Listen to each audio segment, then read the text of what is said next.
G'day, punters. Brian Fletcher here. I'm your host, and we're just about to get involved with the Group 1 Guns brought to you by Unibet. And look who we've got on the line. Adam is back from the dead. Adam, welcome. And Mark from the Race Club. Boys, I'll go to you first, Adam. It's been a long 2 weeks, I understand. Yeah, it's not good, Fletch. Since I saw you in Sydney, the week I came back and I came down with the vid. So I've come good now, but I don't think I look as healthy as you. You're glowing in the skin. You look really boys, good. I'm going to let you in on a little secret. I've been doing the 72-hour fast. Anyway, let's get into it. All right, boys. Now, I don't want to talk about last week, but I said 3 words to you guys. I said glint of hope, and guess what? Glint of hope.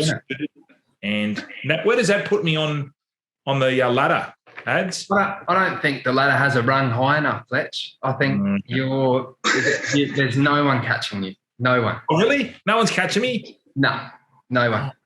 Okay, well, let's get into it then. Okay, so let's go to the Robert Sangster Stakes over there in your hometown. Ads, 1,200 metres for the fillies and mares. It is a Group 1, the only Group 1 that we're going to cover today. The Marcamp launching a 3-pronged attack with Bella Nipotina, Away Game and Snap Dancer. They're all quite popular with the punters. September Run is the favourite, but as we mentioned, it's an open race, so you can get September Run. In the early betting, $4.60 or $4.80, in fact. Instant Celebrity is back to defend her crown here. Boys, where are we leaning? I'll kick off. I'm sort of, I'm with one of the Mar Eustace ones, Bella Nipotina. I thought the Sapphire Run was quite good and does map quite well here from the inside. I think can poke up and finish off. I thought September Run was maybe a little bit flattered by the way the race was run at Moonee Valley. And then the others, Instant Celebrity, Bella Bella, I'm sort of ignoring that race, And then I really found it hard amongst the others. So those were the top few, in my opinion, but I'm sticking with Bella Nipotina off that last start win at Randwick in the Sapphire. And then I thought Argentia was the one that might show up. I know it'll get better over further, but the jump out was quite good in good time. And Mark, you'll probably be able to elaborate a little bit more than I on that. But I thought the jump out was quite good and finished off strong. So if they do overdo it, which is a chance here, Argentia might be the one to launch at them late. So I'll have my 100. I'll put 80 on Bella Nipotina and I'll just have 20 on Argentia just in case. All right, I like it. Mark, thoughts?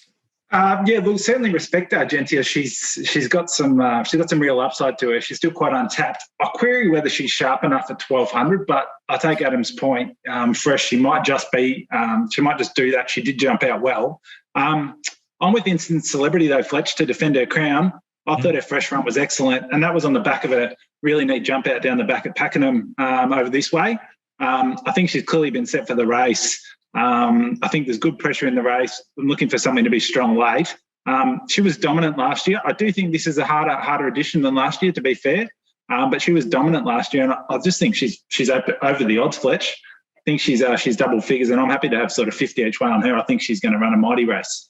All right, well, I'm sort of following you in, same sort of tact. I'm going with the local girl, Champagne Dreams at 20-1. Led from start to finish in a listed race. Obviously, this is going to be harder. Good barrier 4, and at 20-1, I'm going to have 50 each way. And, let's see how we go.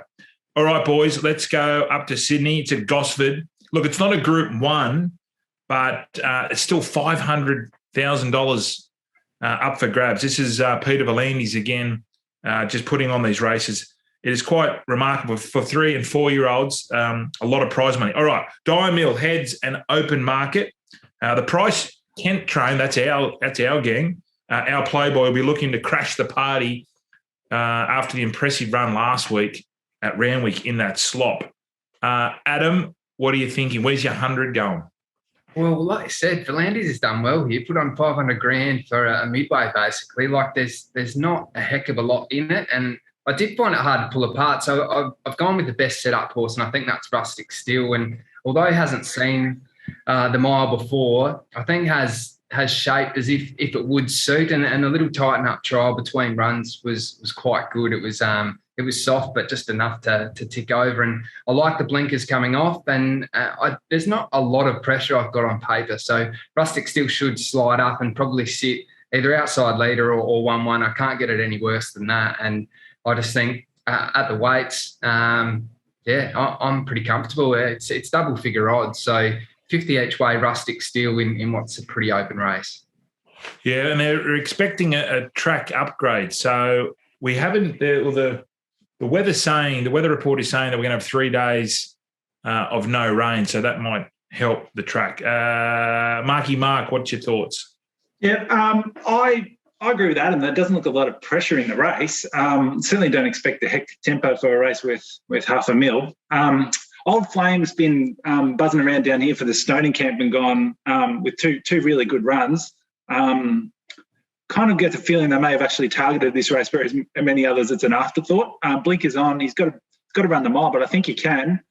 He's got a low draw, so should be able to hold a spot. Look, he creates some appeal at a price for me, Fletch. So look, my 100 there, I'd have 50 each way on him. But to Adam's point, I did find it a tricky race to assess. There was no real standout. Steinem's always been a horse we've seen here in Victoria. She's got plenty of upside, but have to think this was a bit of an afterthought for her after trying to win the Group 1 last start. So yeah, happy to go with the Snowden one. That's still on the up. Thanks, Fletch. We're mentally synced today, Marky Mark, because I'm following you in 50 each way. I just love a horse with blinkers on, and as you mentioned, the Snowden Camp got the import, and I have a feeling that you're right. They're probably targeted this race. Anyway, boys, what's on for the weekend? What do you got for us? Well, I'll be quiet here in Adelaide, I think. I mean, the Sangster always quiet in Adelaide, Ads. Just let you know. Hello, darkness, my old friend.